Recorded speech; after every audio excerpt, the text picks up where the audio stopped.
I finally get to sit down and finally watch a Sixers game. And oh my, that was a very exciting game. That game was whoo down to the wire.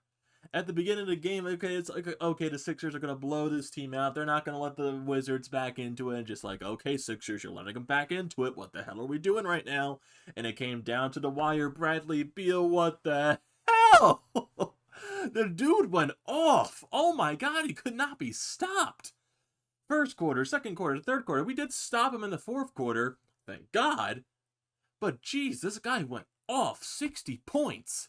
60 points. He was 20 out of 35 from the field, 7 out of 10 from 3, 13 out of 15 from the free throw line. The man was on a mission. On a mission. And I think the rest of the team scored 76 points. The Sixers win this game 141 to 136. Ooh. And the Sixers led by 21 points at one time, and they allowed the Wizards to come back. The starters in this game for the Sixers, gotta give him a hand. Gotta give him a hand. Joel Embiid, Steph Curry. I almost called him his brother's name because it's like, I'm not gonna get into that, but this game was amazing. Just from the start of the game, Joel Embiid missing his first 6 shots to then finishing with 37 points, going 11 out of 20, 3 of 4 from the three-pointer, 13 out of 13 from the free throw line. He was perfect from there. 8 rebounds, 5 assists. Joel Embiid, going through the rest of the game, especially in that fourth quarter, oh my God, Joel Embiid was a difference maker. He was in such a difference maker for this team, especially going down into the wire. Like I said, Bradley Beal went off basically the entire game except for the fourth quarter. He only scored, 3 points in the fourth quarter? The Sixers, in that fourth quarter, stepped up defensively, thank God, because majority of the game, it was just back and forth scoring. It was very exciting, but it was also very frustrating. It was just like, okay, can we stop Bradley Beal, please? That was basically the summary of the entire game. Can we stop Bradley Beal? It was just like one of those games, and it was just like completely down to the wire. And Seth Curry was amazing tonight. 28 points, 11 out of 14, 6 out of 7 from the three-pointer. He didn't go to the free-throw line, 5 rebounds, 3 assists. Seth Curry was unbelievable tonight. He was diming up every single shot that he took. In the first quarter, the first 5 shots that he took were three-pointers, and he made all 5 of them. Honestly, I think he made his first 6 three-pointers of the game. Those were his first 6 shots.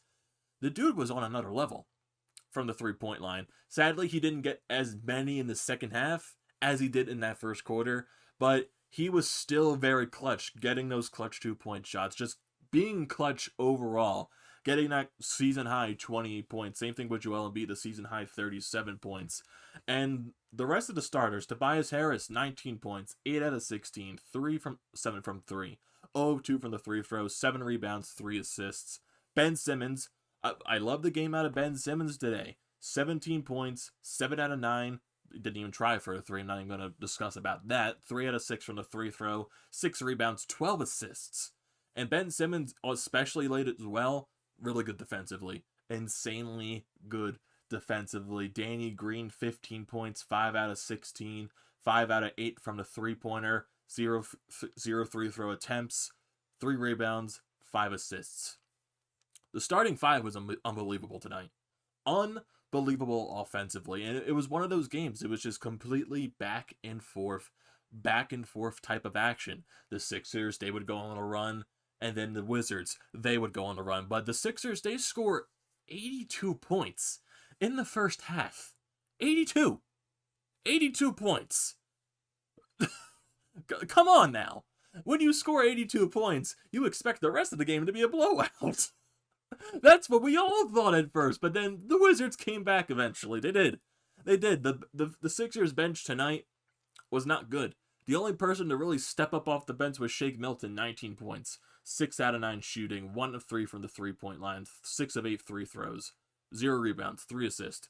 And the bench was getting outscored. The bench today was outscored 36 to 24. They did not have their best performance.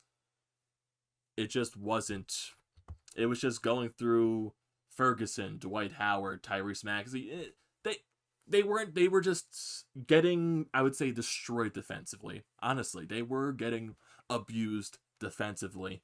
And the Wizards, it just felt like it's going to be one of those situations. Okay, if Bradley Beal didn't go off in this game, the Wizards had no business. They would not have. If Bradley Beal scored like 30 points, 40 points around that range, they wouldn't be this close to begin with. But he dropped the 60 points, and it became a game to begin with because the Wizards, they got a little bit of momentum coming out of the third quarter, going more into the fourth. They were going on a nice little run, and they eventually do tie the game. And like I said, the Sixers, they were up by 21 at one point in this game, and they allowed the Wizards to come back. And that right there, it was a little bit worrisome right there. It's just like, okay, where did Brett Brown's defense come from? That's what it felt like the entire time. The Sixers just felt like they stopped playing defense. This entire game was just lack of defense, but thankfully in the end of that fourth quarter, the Sixers stepped up defensively, and they limited Bradley Beal to only 3 points. Especially like in those final 3 to 2 minutes, the Sixers closed out the game. They did. It got a little bit of funky there at the end when Bradley Beal had to go to the free throw line, but I digress. It just, that defensive effort, especially late in the game, when you needed it most, thankfully it did happen. But just this entire game in general, the Sixers in total from field goal percentage, 61.7. I think throughout the first half they shot 67% field goal percentage, 62% from the free throw line, and like I said, they led by 21 points at one point. It was a weird game. Right there, it was just a weird game. But hey, we take it. The Sixers, they have the best record right now in the NBA. To me, I love the start that they have right now for the season, even though right now I'm not one to judge since I haven't really been able to watch the games this year. But from the highlights that I've seen and talking back and forth with my buddies about this, it just feels like right now it's still a little bit too early, but still, it's very fun basketball. It's very enjoyable to watch. It definitely is. It's definitely a nice change of pace from last year's Sixers team, which was just a major eyesore, and every single game that was not played in the Wells Fargo Center was incredibly frustrating. The Sixers team does feel a little bit different, but it's still, to me, a little bit too early to tell. You'll know what this Sixers team is all about when you get like 20, 25 games into the season. This is a nice change of pace, and tomorrow is going to be another test for them against the Brooklyn Nets, but there's one thing to their benefit. Kevin Durant's not going to be playing tomorrow. So that's one thing that might benefit the Sixers going into tomorrow's game. Hopefully, it could be really good, but continue talking about this game. I'm just like, there was like one moment where I was just like sitting back, lounging on my couch, just chilling. Okay, the Sixers, they're going to end this. This is going to be a blowout by a mile. And then like as the minutes go along, I started like creeping up, trying to get like into that. You get into that like bend over position to where you have to like put your hands on your chin. It's just like you were getting into that intense like gamer position, just like okay, we're in this right now. It's an intense moment right now. This is like down to the wire points at this. It's just like, oh my god. That game was very fun to watch, but like it's still a little bit worrisome that the bench, even though it's not going to happen night in and night out because the bench for us has been pretty good this season, it just felt like they got a little bit abused today, just a little bit, and it just felt like for Washington, when they were going on their runs, they couldn't miss. And the same thing for the Sixers. Washington, they scored over 50% from the field goal percentage. They scored exactly 50%. And I think going into after the first half, they were over 50%. So it was basically the same on both sides. When the teams were getting hot, they couldn't miss their shots, especially. And Joel Embiid, like I said, late took over this game, especially when you're coming out into that end of the fourth quarter. He hits that 1-3 late in the game. It's just like, okay, Joel Embiid is on a mission right now. Joel Embiid is red hot. And it was just like, it was weird at first because Joel Embiid at the beginning of the game misses his first 6 shots. He only has 1 point in the first quarter. But the rest of the team is scoring. Seth Curry hits 5 threes. And also the rest of the team is scoring as well. And Joel Embiid's not doing anything. So it was like the mindset of that point was, if the rest of the team keeps doing this, and Joel Embiid eventually does get hot in this game should be over. And eventually it did happen in that fourth quarter when Joel Embiid just went on a completely different level. Thank God that he did. But it's just, that was a fantastic game. Fantastic, but it was also very inducing of a high blood pressure at that point for a lot of people. Because, like, once you saw the Wizards tie the game, it was like, really? We're doing this right now? Come on.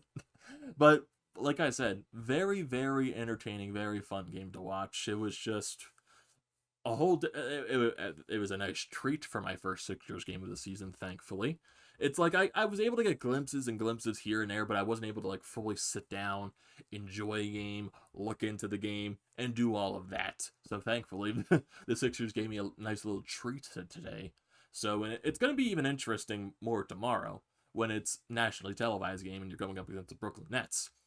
And hopefully, like I said, without Kevin Durant in the lineup for the Nets tomorrow, it's going to be, I would say, not completely easy, but hopefully the Sixers have a better chance. Even though the Nets, they don't have the best record to start the season, and the Sixers do have the better record. Honestly, the more that I think about it, if it had Kevin Durant in the lineup, it probably would have been more entertaining. But, like, it's a better matchup for the Sixers without Kevin Durant. It's fun times right now. Definitely fun times. Definitely a nice change of pace from the damn Eagles. Definitely a nice change of pace. We have the Sixers right now. Flyers are starting up soon. Man, it's going to be really fun. It's going to be really, really fun. So, I want to get your thoughts on this Sixers game. Your thoughts on Joel Embiid's performance. Your thoughts on Steph Curry's performance. Basically, the entire starting five. I want to hear your thoughts. Your thoughts about Bradley Beal. You can't just, like, deny, like, this game by Bradley Beal. He was on another level. The dude couldn't miss. It was just like, when I just look back to his stats, like I say, 7 out of 10 from the three-point line, 20 out of 35 field goal. It just, what? This dude just went off. He went off. So I want to hear your thoughts about that too. Just everything about this game. From the Sixers, the high scoring, the high free throw percentage, the Wizards tying the game. I want to hear your thoughts on literally every single thing. So don't forget to leave your comments in the comment section. Don't forget to drop a like. Don't forget to check out the Painted Lines, which I am a part of. Sixers stuff with the Painted Lines is red hot right now. They'll be live streaming every game, doing post-game reports. It's a definite fun time right there. Don't forget to check them out. Their links are in the description below. Don't forget to check out the Flyer Podcast merchandise website. That link will also be in the description below. Thank you for watching this video. Don't forget to subscribe to the channel, and I will see you next time.